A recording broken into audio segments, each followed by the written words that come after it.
Have you ever wondered how one person could completely own an entire industry? How one artist could change the game, not just with their music, but with their moves, their vision, and their sheer presence? Well, that's precisely what we're going to explore in this video.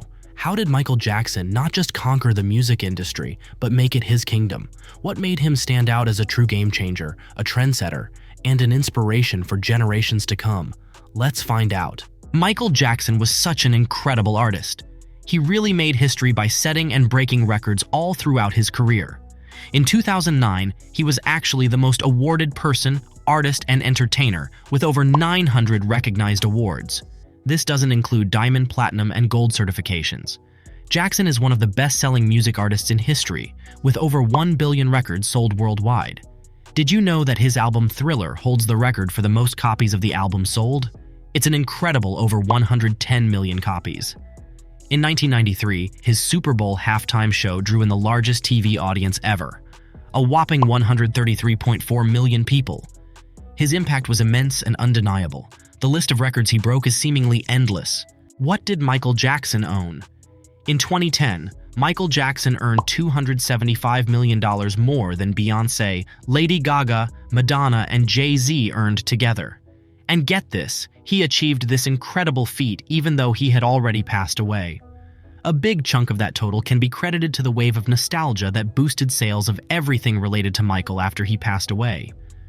But let's not forget that a significant portion of it is also due to his often overlooked business skills.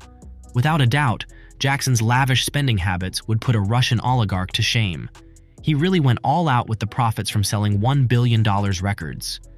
He spent it on some pretty extravagant things, like $10,000 a night hotel stays and taking care of his huge Neverland ranch. Jackson wasn't really good at holding on to money, but he was really good at piling up stacks of it and coming up with creative ways to make sure there was always more. You know, one of the best moves in Jackson's financial career didn't even have anything to do with his own music. Did you know that back in 1985, he actually spent $47.5 million to buy this amazing publishing catalog? It included a total of 250 Beatles songs. Guess what happened 10 years later? Sony actually paid Jackson a whopping $110 million for half of the rights.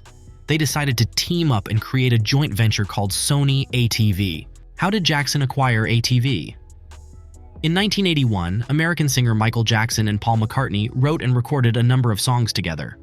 Jackson stayed with McCartney and his wife Linda while the recordings were going on and became friends with both of them. At dinner one night, McCartney pulled out a thick, bound notebook that had all the songs that he owned the copyright rights to. As Jackson read the pages, he got more excited. He asked how to get songs and what people did with them. McCartney said that releasing music was a good way to make money in the music business. Jackson shot back by telling McCartney that he would one day buy their songs. McCartney laughed and said, "Great, good joke." In September 1984, Jackson's lawyer, John Branca, was the first person that told him about the sale of ATV catalog. Jackson knew that there would be a lot of other people who wanted to buy these popular songs, but he was still set on his choice. Jackson's competitors in the 1984 sale of ATV music included Charles Koppelman and Marty Bandier's New York-based The Entertainment Company, Virgin Records, New York real estate tycoon Samuel J. Lafrac, and financier Charles Knapp. Jackson sent Holmes a court a bid of $46 million on November 20th, 1984. After spending some time looking at how much the catalog made and hearing about another bid for $39 million, Branca came up with the number. Jackson was only interested in the rights to the music, but the deal also came with buildings, a recording studio, and studio gear. In December 1984, both sides signed a non-binding memorandum of mutual interest. Jackson's team then began a 4-month process of checking ATV Music's legal papers, financial reports, and every important song in the nearly 4,000-song catalog. However, Jackson's team said the talks were frustrating because the seller kept changing their mind and eventually quit the negotiation. When Jackson's team quit the talks in May 1985, they had already spent hundreds of hours and more than $1 million. They found out in June 1985 that Koppelman Bandier had made a deal with Holmes Accord to buy the stock for $50 million. But later at the beginning of August, Holmes Accord called Jackson, and the talks started up again. Jackson only raised his offer to $47.5 million, but he was able to close the deal faster because he had done research on ATV music, before making an official offer. He also decided to go to Australia as Holmes A Court's guest and be on the Channel 7 Perth telethon. Holmes A Court added some more property and decided to set up a scholarship at a US university in Jackson's name. Branca finished the deal and on August 10, 1985, paid $47.5 million to buy ATV Music for Jackson. The only Beatles song in the Northern Songs catalog that was excluded from the sale was Penny Lane, the rights to which were gifted by Holmes A Court to his then teenage daughter Catherine before the sale, as it was her favorite Beatles song. Well, Michael was good friends with Paul McCartney, and after Thriller, Michael had a lot of money, a lot of cash. So Michael asked me to call Paul McCartney and Yoko Ono, his good friends. He did not want to bid against them. And I spoke with Yoko, and I said, Yoko, are you bidding on this catalog? And she said, no, we'd be thrilled if Michael could get it rather than some big corporation. I spoke to Paul McCartney's lawyer, who said they were not bidding. So we went out. It took us a year to close that deal. It wasn't easy. There was a lot of competition. But Michael was passionate. He wanted to invest in things that he was passionate about. So we did buy the Beatles catalog. We later bought some Elvis Presley copyrights. And that publishing company now forms the cornerstone for his net worth. Merger of ATV Music with Sony Music Publishing. In 1995, Sony made an offer to Jackson worth $110 million for a 50% share in a business that would combine ATV and Sony Music Publishing. After talks that were set up quickly and disagreements over the price, Jackson sealed the deal at a concert in Tokyo. Jackson made a lot of money by selling half of the rights to the Beatles and other artists' songs. Jackson's own songs, which were part of the Me Jack catalog, were not part of the deal. Warner Chappell Music kept that collection until 2012. It was called Sony ATV Music Publishing and grew to be the world's second biggest music distributor. So every time an artist signed under Sony ATV made sales, a percentage of it went to Michael Jackson's purse. Michael Jackson buys some artist rights.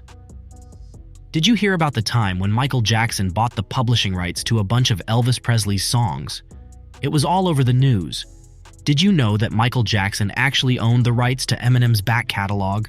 It happened when his partnership company Sony ATV bought the publishing company Famous Music for $370 million. Viacom, the company that owned Famous Music, also sold the publishing rights of some really cool artists like Bjork, Shakira, and Beck to Michael Jackson.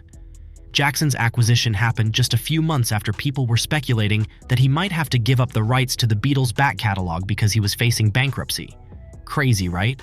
With complete acquisition of the company, Sony ATV now owned the rights to over 125,000 songs, including some really big ones like Eminem's. Eminem was definitely one of the most well-known and successful artists in their collection. There was a drama happen just before that. Did you know that Jackson actually tried to get Eminem's video for the song Just Lose It removed? In the video, Eminem dressed up as Jackson and even rapped some lyrics that referenced child investigation accusations. How many catalogs did Michael Jackson own? A story in the New York Times on October 16, 1985, said that Michael Jackson's prediction came true. He now owned all of the Beatles' music. There were more than 100 lawyers involved in the talks, which went on until both sides agreed on the final deal. A lot of people knew that the Beatles' catalog had been bought and sold before Michael Jackson. Paul McCartney and Yoko Ono, who is married to John Lennon, might have bought the catalog more than once. After Michael Jackson acquired ATV and merged with Sony, they bought many musical catalogs. As of February 1, 2009, the company owned more than 2 million songs. These included some of the most expensive albums and single songs by artists like Eminem, Lady Gaga, Akon, Tupac, Shakira, Beck, Neil Diamond, and Bob Dylan. So Michael Jackson earned money every time any of them released songs to the public. In 2000, Michael owed $500 million. He then got a $380 million loan from Bank of America in his last days and used it to pay for his lavish lifestyle. He died in debt. But in just a few months, the people in charge of his estate quickly paid off all of his debts, and his music library is now safe. Michael died in 2009, and since then, his estate has made more than $2 billion. Michael Jackson's impact on the cultural scene. Michael Jackson had such a huge impact on the music industry. You can see his influence in the work of so many artists who came after him, Artists like Beyoncé, Justin Timberlake, Usher, and so many more have all been super vocal about how much Michael Jackson has influenced their careers. You can't deny the impact he had on their music, dance style, and performance techniques. His music videos, like the ones for Beat It, Billie Jean, and Thriller from his 1982 album Thriller, are known for breaking down racial barriers and turning the format into an art form and a way to promote his music. The videos in question became very popular, which helped make MTV famous. People said that Jackson's success at this time saved the music business from a recession in the late 1970s and changed it forever by putting the focus on selling hit albums and videos. Jackson made street dances famous, especially his signature move, the moonwalk, through his videos and live shows, and now people all over the world try to look like him. He is known for helping to bring dance to people all over the world and having the same kind of impact as dance legends like Fred Astaire and Sammy Davis Jr.